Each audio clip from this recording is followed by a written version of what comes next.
Hey, this is Christian Roldan. And Jordan Morris from the Seattle Sounders Football Club. And you're listening to This is Nos Audietis. This episode of Nos Audietis is sponsored by Full Pull Wines, a Seattle-based wine retailer and proud sponsor of Nos Audietis since 2011. Full Pull was founded in 2009, is based in Seattle, and is owned and operated by longtime Sounders supporters. They offer the best boutique wines of the world to members of their mailing list, with special focus on their home, the Pacific Northwest. Here we go. Come on! Hey, O'Shan!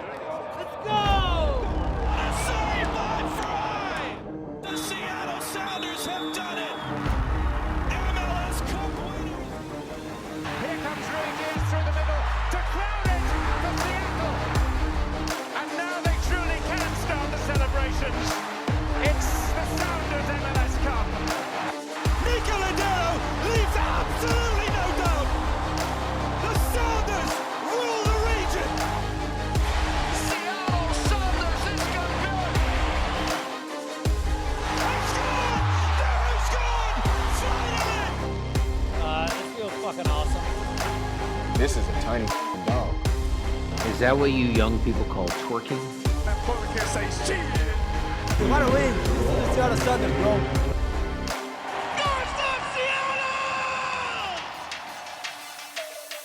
Welcome to another edition of Nos Audietis, sponsored by Full Pull Wines, Watson's Counter, and our subscribers. This is episode 448. We're recording on Thursday, November 30th, 2023. I'm your host, Jeremiah Shan. Joining me today is my co-host, Aaron Campo, and our producer, Lickett. Well, I'll admit I was not quite ready for the 2023 season to end. A season that had once been virtually left for dead had come roaring back to life over the last couple months, and I had sort of talked myself into the belief that this season was destined to end at MLS Cup. Maybe not actually lifting, but at least making a valiant charge, maybe in with Nico Lodeiro and Raul Ruidiaz putting in a couple notable performances along the way. Nothing I saw against LAFC totally dissuaded me from believing that outcome was at least plausible, but the 1-0 loss at least means it's no longer possible. If I'm to pull back a little, I suppose the final game was rather predictable. The Sounders played reasonably well. I think you'd even say they outplayed LAFC, but they couldn't convert their chances while LAFC made the most of theirs. Maxime Crépeau was a big reason why the Sounders couldn't convert, but the decisive factor ended up being the most predictable thing ever. Denny Bouanga racing down the left wing and firing an absolute laser past Stefan Fry. Aaron, what did you make of all this and the rather dispiriting end to the season? Yeah, I mean, I think I don't have a lot to disagree with there. I was pretty optimistic about this game. I thought the Sounders were favorites in this game, but if they were going to lose, this is how they were going to lose. Yeah. And so it's not, I would have been shocked if they had lost the 4-3 game, you know? Yeah. And yeah, I mean, I thought the Sounders played really well. I thought LAFC was exceptional. I think that they did exactly what they set out to do in that game. And the Sounders still almost broke through a few times. I mean, I think that LAFC played as well as they could have been expected to play. Yeah, until the goal, I thought the Sounders they were all over him. Yeah. And that was the thing. I mean, I'm pretty sure we talked about this, you know, on the preview that we did of this game. If the Sounders can avoid going behind, I think they're in really good shape. And I was optimistic that they'd be able to do that, but Bouanga was always going to be the X factor. And you know, you can nitpick their goal and find fault on, you know, I think a few different places, but ultimately I don't think there are a lot of strikers in MLS that create and then finish that chance. That's just why he's such a special player. And if you're going to get beat in the playoffs, you know, maybe getting beat by arguably the best player in the league, I guess non-Messi edition, is not a bad way to go out. I think. Yeah. That was his 37th goal this season. Yeah, he's been incredible. I mean, he's an incredible player, and I thought the Sounders did create chances reasonably well. We talked about the Sounders defense and how great it was, and I think if they showed that, I thought they were great defensively. But LAFC's defense was not a slouch this year. I thought Chiellini was fantastic. I thought the game plan that they put out there was really good and really well executed. I thought that they won the mind game battle for sure. And that's not to say that the Sounders were poor in any of those areas. It was just LAFC was slightly better. And I think when the margins for your team are as small as they were for the Sounders, It's just not going to be enough. And it was very deflating, but I'm not disheartened. I'm not dispirited. This was a team, I think, like you said, was capable of run, was capable of winning MLS Cup, but it did not feel like a team that necessarily was destined to do so. Yeah. And I guess if we're gonna, let's talk about that Bouanga goal. There's a few breakdowns in it, and I don't even know if breakdown is the right word, but Alex Roldan is pulled way, way high up the field, which is frankly by design. Right. Sounders knew that was one of the risks that they've been running, in that they turned the ball over basically at the top of the LAFC penalty area. And to his credit, Alex Roldan makes a pretty valiant effort to get back into that play. At one point, I really thought he was going to get back. Yeah. He ends up not being able to quite catch Bouanga. But the real pivotal parts of it come where Yeimar tries to sort of jump the passing lane, doesn't get the ball, and so at that point it's sort of a jailbreak. And then the last player who has any sort of hope of influencing the shot is Jackson Reagan, and he's sort of caught between two minds. I think he's correctly, at least from a technical perspective, he's playing the more dangerous player, which is Christian Oliveira, who's streaking down the middle of the field. He can't really just abandon him unless it's, I suppose you could argue, unless it's Denny Bouanga, who's coming in off the left wing. And he probably could have stepped to Bouanga, but I don't know. Oliveira would have been all alone in front of goal. Bouanga's a good enough player. He probably could have found him. So I don't know. The angle that he shoots from is not a scoring angle, frankly. Yeah, it's definitely one of those goals where if he beats you, you tip your hat. Yeah, you made the right decisions. I'll tell you the stat that maybe illustrates that play the best. The goal is worth 0.2 xG, which is to say that it's not a completely useless place to shoot from.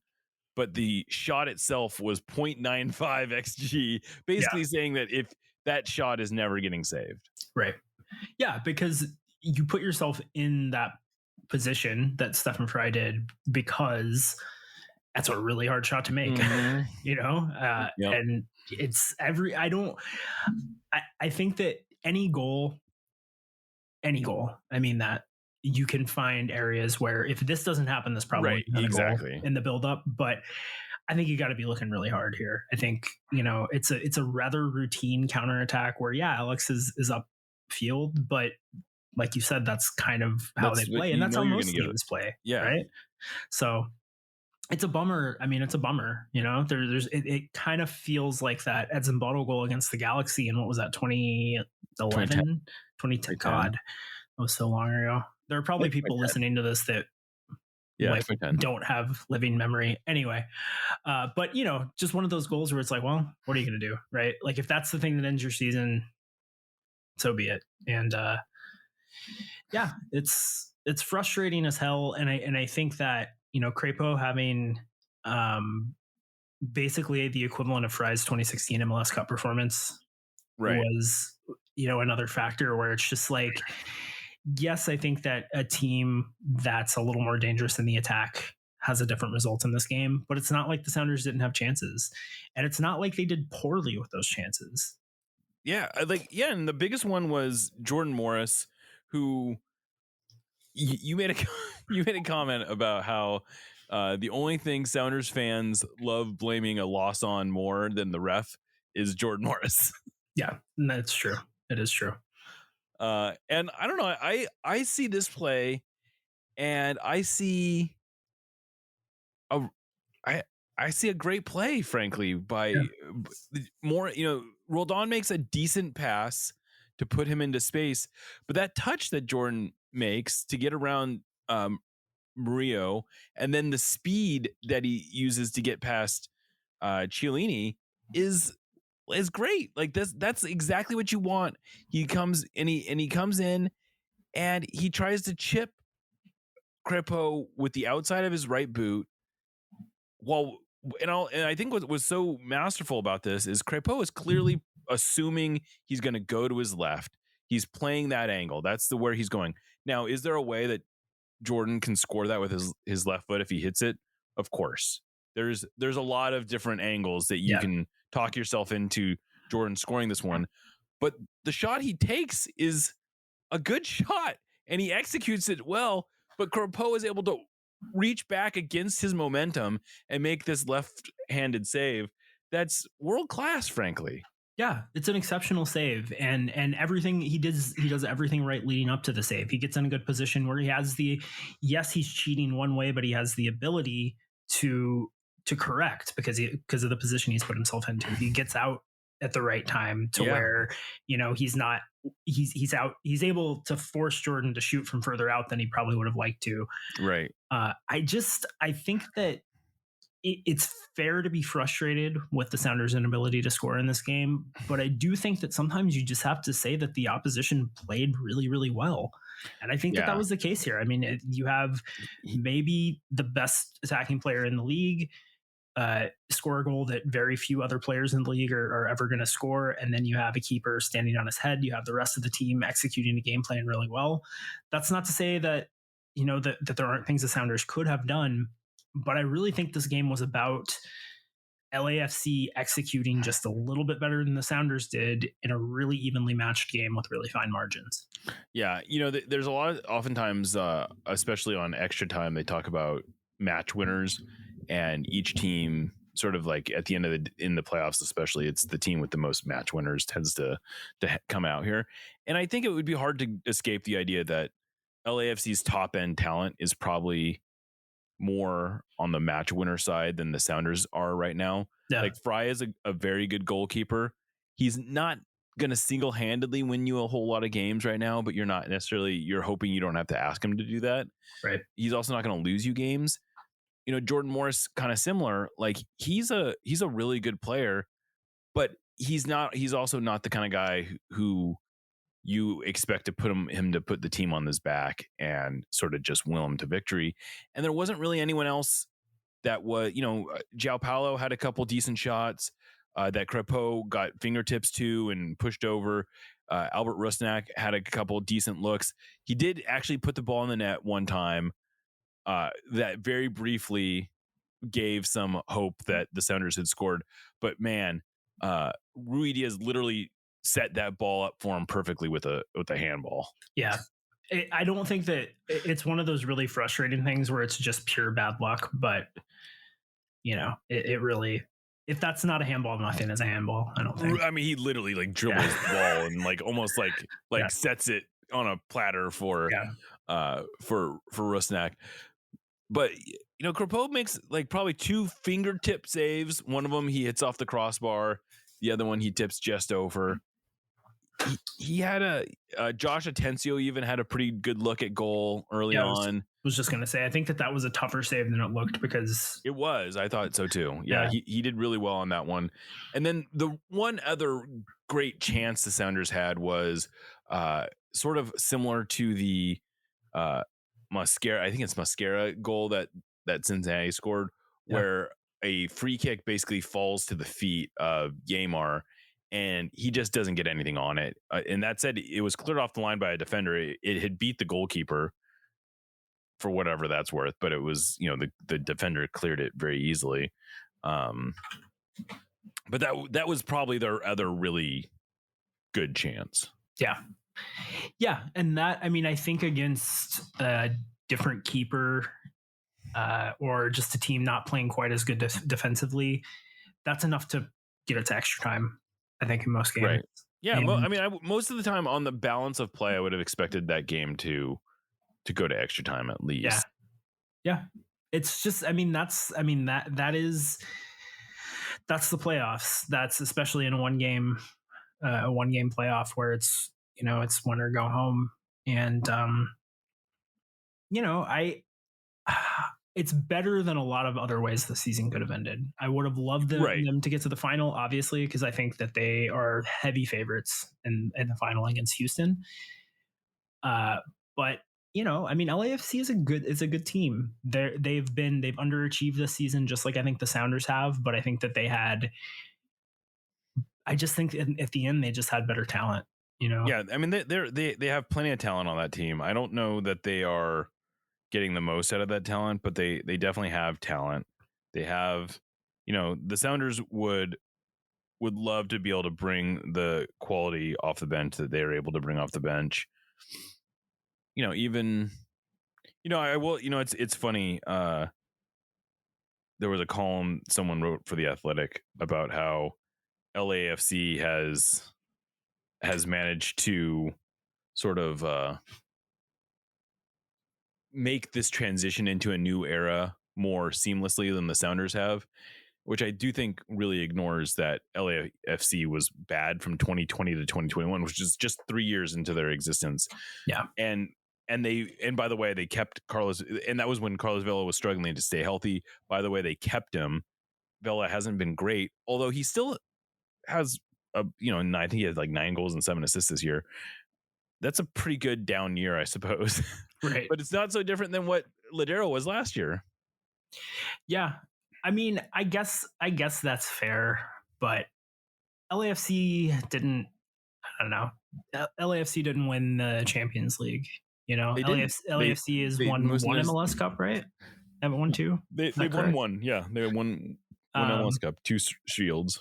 They haven't, like you said, they haven't been as consistently good as the Sounders. I don't know, man. I mean, I shouldn't care as much about stuff like that, but it is really annoying to me. It is. And I actually think this year, from a transitional standpoint, actually was pretty positive for the Sounders. If there's anything that makes me feel really good about this year, it's that I genuinely feel like there's a really solid foundation going forward. And I've said this a few times. I wouldn't be totally shocked if the Sounders opened first kick next year with the exact same lineup that started this game. That doesn't necessarily mean that's what I want them to or what I think they should do, but I think it illustrates that they've already started this transition. They've already started a post Nico Ladero era, a post Raul Ruidiaz era, and we don't really know what's going to go on with Ruidiaz. We don't know what's going to go on with a few of these guys, but there is clearly a foundation here. Jackson Reagan, Yamar, Alex Roldan, Nuhu, Reed Baker Whiting, Josh Atencio, João Paulo, Christian Roldan, Jordan Morris, all these guys are almost certainly going to be back next year and playing significant roles. And that's a really good, competitive, probably playoff caliber team. And that's before you add on, potentially, I assume Albert Rusnak's going to be back. You have, you have a DP or 2 that you can add to that. Those are a lot of pieces that can really elevate this team to being, an elite team again next year. Yeah, I think that there's definitely, I think it was clear at the time that the call was made that it was time to stop relying on Nico and Raul. And I think that there's a reality where they make that decision and nothing gets better. Right. And it still would have been the right decision, right? Because you need to figure out what you have. Right. But the Sounders got much better. And I think we're, one kind of coin flip of a game away from getting to the conference finals. So, yeah, I think that there's a lot of questions that have been answered about, who can be effective, who's worth bringing back. Some new questions came up because I think before Ladero got moved to the bench, moved into more of a rotational role, and Rusnak kind of moved into the main creative role, he was almost certainly somebody that the Sounders weren't going to bring back. Now it's kind of another coin flip, right? So it's they learned a lot, and also gave us some pretty good games down the stretch. Gave us some entertainment, some hope of another cup run. So I'm extremely bullish on where the Sounders are right now, and I wasn't this time, in the summer. Well, and I think even if you go back to last year, I'm now curious, but my suspicion is that our feeling was they kind of are what they are, and we don't have much choice but to hope that if they're a little healthier next year, they'll be better. But there wasn't necessarily a lot of enthusiasm, I don't think, about, oh man, I can't wait to run this back again next year. Even though we sort of knew that's where this was going. And I'll be honest, I'm excited to see what this team looks like next year. If a Reed Baker Whiting with a whole nother preseason and potentially challenging for more minutes. Like he was really good, I thought, when he was healthy. Like I do think this is an interesting counterfactual. Like if he doesn't get hurt in the season finale against St. Louis, how does that change the trajectory of the playoffs? Yeah, absolutely. Yeah. I think it's possible that maybe Nuhu still starts most of those games, but I think just having that option would change certain. Like they did bring him in against LAFC. He played maybe 5 minutes before he hurt, and that's another thing we haven't really even talked about. The Sounders played like the last 10 minutes of that game effectively down a player because Baker Whiting was totally hobbled. Yeah. And I think there are a lot of younger players. Rita Baker Whiting, probably the most prominent one, but there are a lot of younger players that took a step forward. I guess Atencio is actually the most prominent one. That I'm really excited to see what the Sounders look like with Josh Atencio getting the majority of the minutes, from the start of the year, right? Like that's really exciting to me because they seem like so much different. So I definitely, I think that this year could have. It's interesting because the way the year started was such a shock to everybody, but the expectations got reset really quickly. I feel like, Right. It went from being like, this team's probably not going to be very good, but hey, at least we got the Champions League out of it, to, oh no, this is actually the best this team has ever looked, arguably. Right. To, oh, this is more what we thought, to, yeah, these guys are pretty good. Right. Which was kind of a fun roller coaster, but ultimately, I think the outcome of finished second in the West, had a won a playoff series, lost to a team that I think everybody respects, even if they don't like them, right? In a very closely fought game. I mean, that's on the balance, I think a pretty good season. And as painful as it is to have Nico leaving, to potentially have Raul leaving, it is exciting in a way that it just hasn't been in a long time. I mean, the Sounders are going to kind of decide what their identity is going to look like for the next, hopefully. I mean, I think this is the most interesting offseason since I don't remember, honestly, another offseason where there was this much, excitement or potential, because like the Sounders have obviously had some flexibility in the past, but there was always a question of, well, what really are they going to get? And when they would get like a Oba Martins or a Clint Dempsey, it was sort of, whoa, I didn't realize that was even possible. Right. More often it's been like, oh, okay, we're going to get a reclamation project. I guess that player might work out. Sure. I'm willing to believe that this could work, or, whatever else. Like this, even when they got Nico Ladero, it was sort of like, oh, wow. Yeah. But as you'll remember, he came in the summer. Yeah. Rui Diaz, same thing. Like there was this expectation that they had the ability to get a player like that, but we were going to have to wait. And this is the first time where I feel like, no, the expectation is fully that they're going to sign some notable players this winter. Yeah, it'll be interesting. And I think that does also speak to the development of MLS as a league, where you're not just kind of, the winner is for other people's cast-offs, right? Like it's a league that players that are in demand are interested in coming to, which opens up a lot of possibilities that haven't, those possibilities were opened up since the last time the Sounders made a big move that required a transfer fee, and a major transfer fee at least, and all that good stuff. So it's interesting times. Yeah, and I will say that one nice thing that I don't know, I just had never really thought about too much is that, the Liga MX season is wrapping up right now. Argentina is wrapping up right now.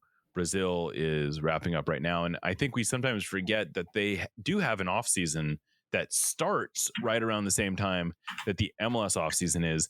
The difference is that all three of those leagues go back into another season, shortly after the new year. But if you actually get those players theoretically are like available now. Right. And so if you can get them, this is the time to get them, as opposed to waiting until the end of the summer or the winter transfer window, when those guys are all back into their seasons, or actually pretty deep in, like well into their seasons. So, anyway, it'll be interesting. I am genuinely excited. We're probably going to do a whole episode though, looking ahead to this offseason. Anything else about this? I guess one other thing that I should point out about this game that I've seen a few people highlight, and it's probably worth digging into a little bit, is for all the discussion of the importance of Christian Roldan on this team's overall performance, I didn't think he really had a great playoff in general. In this game, he had the play where Chiellini looked like he took him down right outside the box, and that was a good play. He had the pass that set up Jordan Morris's chance. That was a good play.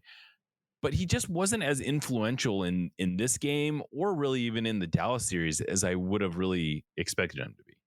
Yeah, I would agree with that. And I think that is maybe a little bit informative of the Sounders' inability to score against LAFC and really assert themselves too much against FC Dallas in the third leg, especially in the attack, at least. I think it's unfair to Christian to sort of be like, oh, if you don't have your best games, we're not going to win. Right. But it is, that's not just. Well, they did win. They won half those four games. True. That is true. About. But against LAFC, against the tougher opponent, yes, right? To absolutely. be like, we have to have you at your best to beat teams that we're not very clearly better than. But I think that was kind of the reality, and we talked about it when the Sounders were playing poorly this year. We talked about it after Christian came back and they started playing well. We talked about it last year when he was hurt, when everything kind of fell apart at the end of the season. As the Sounders have gone, as Christian has gone, the Sounders have kind of gone over the last several years. And I don't think that that's the healthiest place to be, but I don't think it's shocking that he had I don't think he was actively bad, but I think I would agree with that. Lacking an impact sort of game against LAFC. It's just, I would have expected that. If you told me the Sounders lost 1-0, I probably would have guessed that Christian was not at his best. Yeah, this is not something I haven't spent a lot of time worrying about, but I think I saw that he has no playoff goals in his career, which I was sort of shocked by. But as I'm sort of like running through the catalog of Sounders goals, I guess that's right. I don't know what to make of that.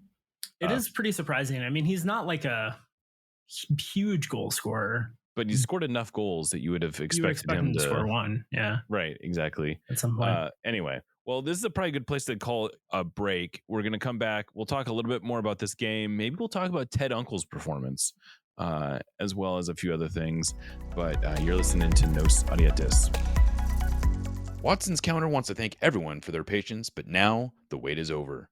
Located at 6420 24th Avenue Northwest in Ballard, they've reopened in a brand new location with the same bomb-ass coffee and the same dumbass vibes. You can still expect their classics like the gochujang fried chicken sandwich and Fruity Pebbles French toast, alongside their new soft serve program and their world-class coffee.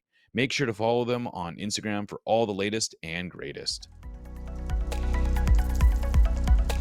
Go back to Nos Audietis. So one thing we didn't really talk about in that first segment, except for tangentially, and part of the reason is because I don't think either one of us enjoy talking about referees, nor do we like the idea of pinning a result on a referee. And I'm not going to do that here, but I do think Ted Uncle's performance is worth discussing. And it wasn't good. It was not. No. You watched this game on TV after the fact. I am curious what because live it felt, you get wrapped up in the emotions of the game. And I remember just being like beside myself when the call on Christian wasn't made. I think I just laughed out loud. But what was it like on TV? What did you make of it? You also had the benefit of Taylor Twellman's commentary, which apparently was pretty harsh, right? Yeah, he I have rarely heard Taylor so emphatic about his opinion about the validity of some of the calls being made. We're both Taylor fans, right? I think that's fair to say. I'm a big fan. I think he's one of the best best out there for color commentary. And but he's a pro, like, so it's pretty rare. He'll say he disagrees with a call, but he was pretty befuddled, I think. And I don't think I think Taylor is genuinely extremely unbiased, and I think if Taylor is calling this stuff out, I don't think it's because he's Sounders homer. Like, I think that's pretty fair to say. Right. So yeah, it was. I mean, I wanted to not think the refereeing was bad, because I think it's something that gets whined about way too much, and I think it's something that is not actually as bad as people think it is a lot of the time.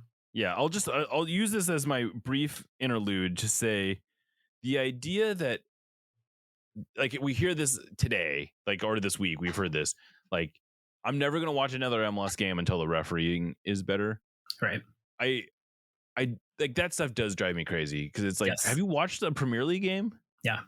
It's so much worse. It could be so much worse. I promise. It could be so much worse. The term I've used over and over again in general is the delta between playing quality and refereeing quality in MLS is probably the smallest. Yes. Of any league in the world. That said, this was not a good performance. It was not. And I feel like Uncle is probably the worst ref working right now in MLS. You might be right. I don't know. I admittedly don't have like a running list of worst refs. He is the only one left. It used to be pretty common where I'd see referee assignments and say, "Oh no," you know. Right. I don't he's really. The one. He's the only one now where when I see him, I'm upset. I think he's bad. And I think this was a genuinely awful performance. I think it was really uneven. I wouldn't say that the Sounders were like on the negative end of more calls, but I think that the way the game was officiated hurt them in a way that didn't hurt LAFC. It felt like there were two different games being called, and either one would have been okay if it had been consistent, but it was and it's always the inconsistency, right? It's always the inconsistency. It's very seldom like you just missed like 100 calls. Right. But there was obviously the glaring call, the Chiellini tackle on Christian. And it was just bad. And I agree with you. I don't think it was the difference, but I think every refereeing performance has an impact on the game. And it had an impact on this game. I think it definitely had an impact on this game. I think the thing that killed me the most was, in a vacuum, you can understand why the Sounders had, going into the 80th minute, the Sounders had 3 yellow cards and LA had none. And I think in a vacuum, you could see if you watch each foul individually, you could say like, okay, I don't really have a major issue with the yellow card discrepancy. But what was frustrating, I think, at that point is there were both Denny Bouanga and Kellen Acosta had both, I think at that point, 4 fouls, and neither one of them had been shown a yellow card. I don't think either one of them had actually been warned yet. And it was just very obvious that they were persistently infringing Sounders. Like it was classic stuff. And it was clear it did, to me at least, strike me as like some cynical fouling of just like, we're just going to kind of needle. And as a way of controlling the game. And what's so frustrating about that is that not only disrupts the flow, but you're not giving any consequences for sort of doing that. And similarly, Maxime Crépeau was delaying restarting this is something that almost never gets called, but the referee can sort of control this to a certain degree if they try. And he made, at one point he had a really long conversation with Crépeau about getting the ball out faster. I actually thought at that point he had given him a yellow card, but no, he did not.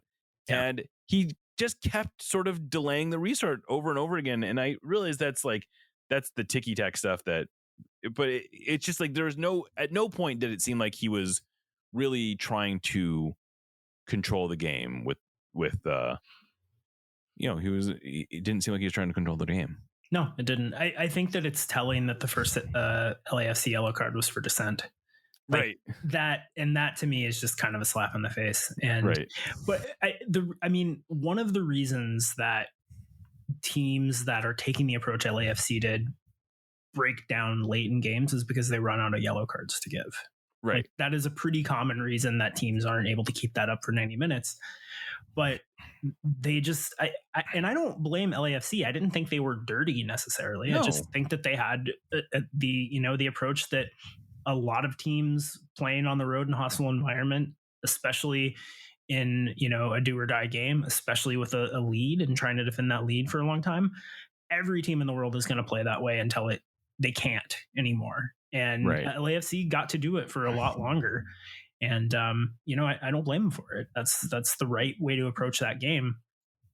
And there's this belief that, referees shouldn't affect games, especially in the playoffs, that you just got to let them play. And I just think that that's crazy, because it's like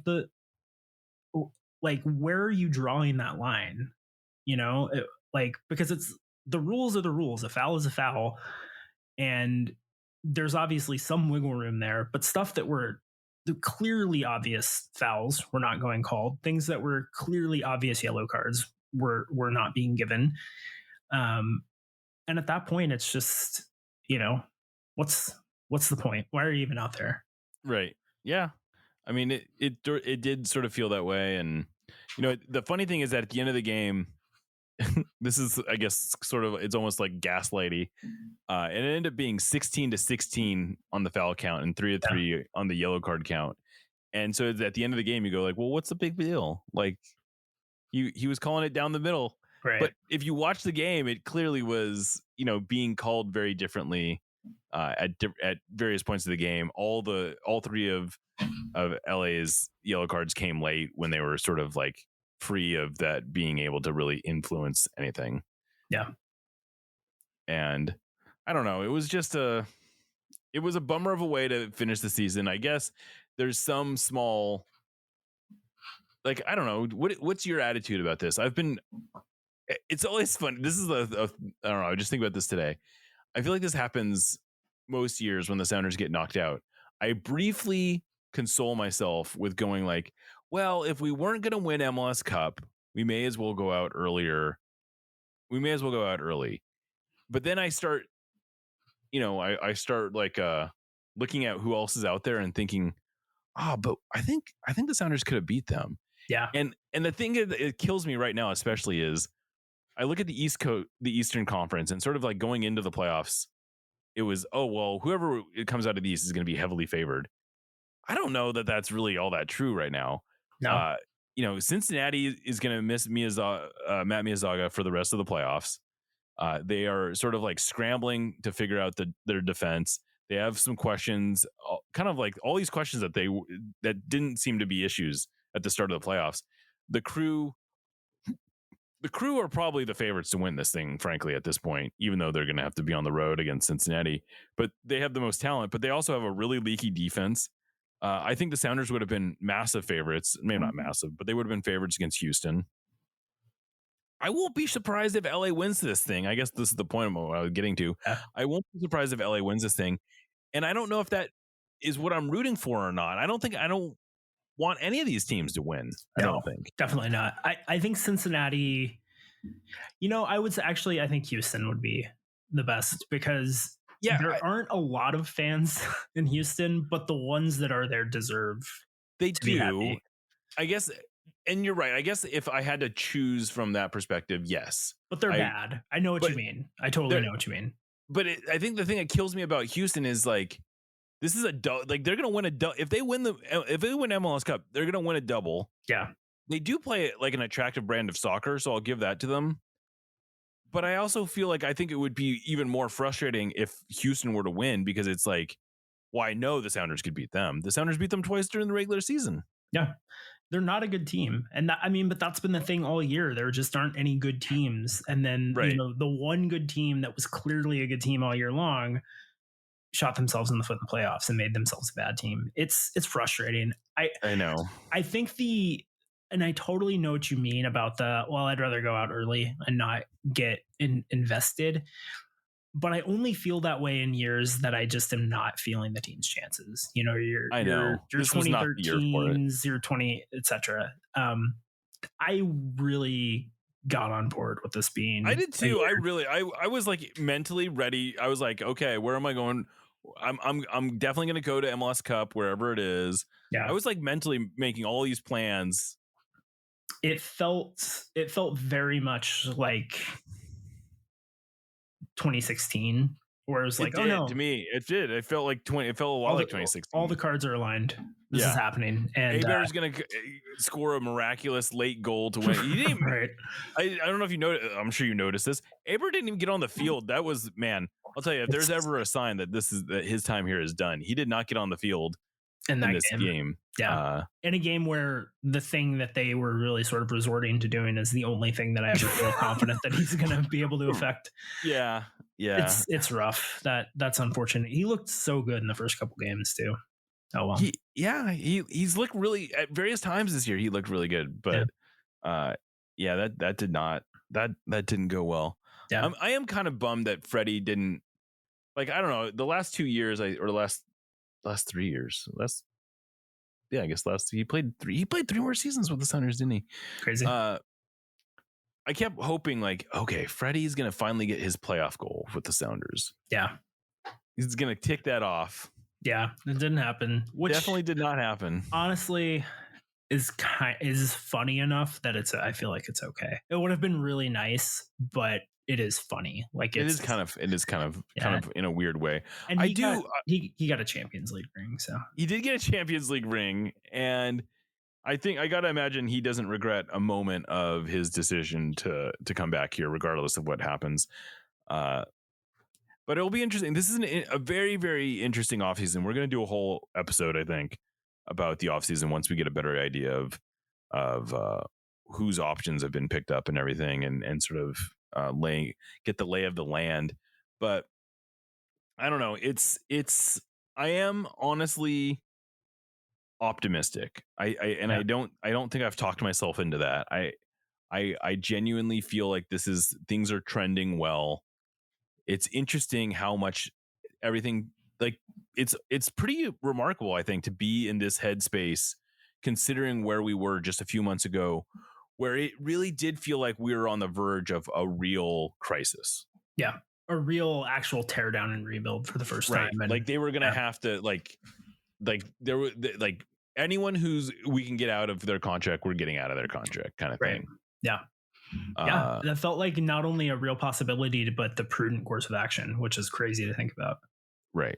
And now I think there's probably a bunch of guys that are, that at least forced really tough conversations. Top of that list is, I think, Rusnak. Really, I would have guessed a couple months ago that Rusnak was near the top of the list of, like, I just don't know that we can afford to have this guy taking up a DP spot. And now I think it's like we said, there's a discussion to be had there at the very least. So we'll see. But anyway, I guess that's kind of a wrap on the 2023 season. This is not a normal end of year podcast where I do this big farewell because I don't know when the next time we're going to be talking is, because I think our expectation is that we're not going to probably record every week, but my expectation, I think we're going to be doing quite a few podcasts over the off season, partly because there's probably gonna be a lot to talk about. Yeah. I think I definitely think we're not going to be going away for 3 months. I think it's fair to say. Yeah, right. Exactly.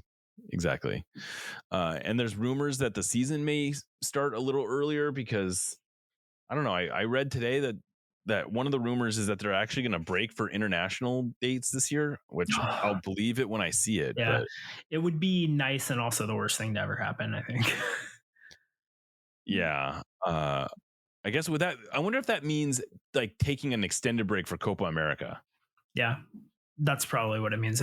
Every other international break will be right. They'll lose players, but they'll take 2 months off for Copa America. Right. At least that's a real tournament, And they'll probably play Leagues Cup. Maybe they'll play Leagues Cup during Copa America, which Oh God. I don't know. I don't know if I hate that. No, it's better than if you're gonna lose a bunch of players, it's not the worst thing. But Right. If you're going to lose a bunch of players, play Leagues Cup and maybe you and yeah, Leagues Cup itself loses some juice. yeah, maybe I do like that actually. Right. Maybe that's a Exactly. good idea. Yeah. Exactly. See, I knew you'd get on board. Yeah. All right. Well, that's the podcast. Thank you to our sponsors, Full Pool Wines, Watson's Counter, and of course, Sounder at Heart subscribers.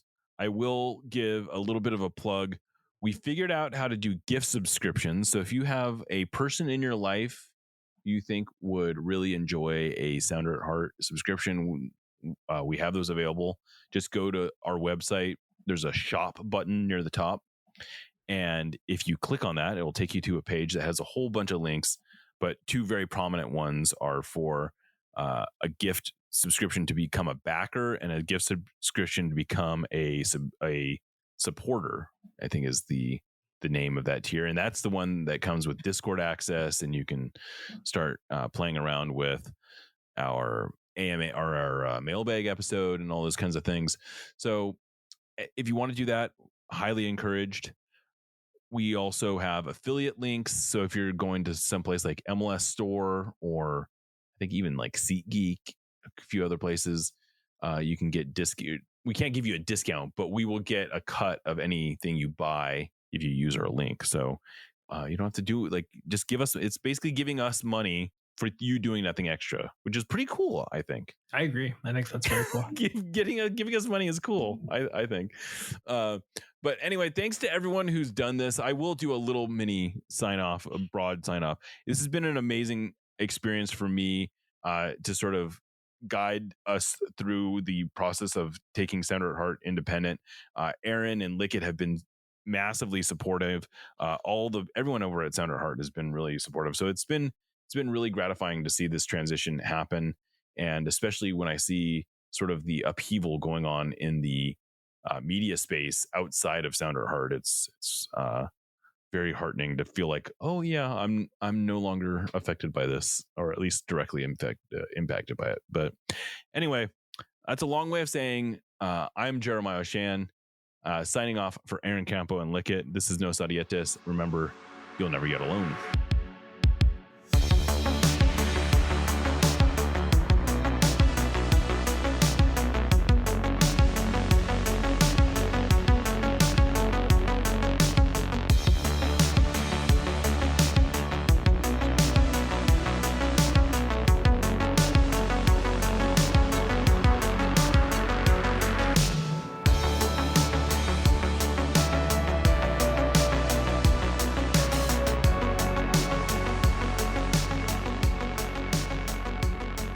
We love you. Let's win another one.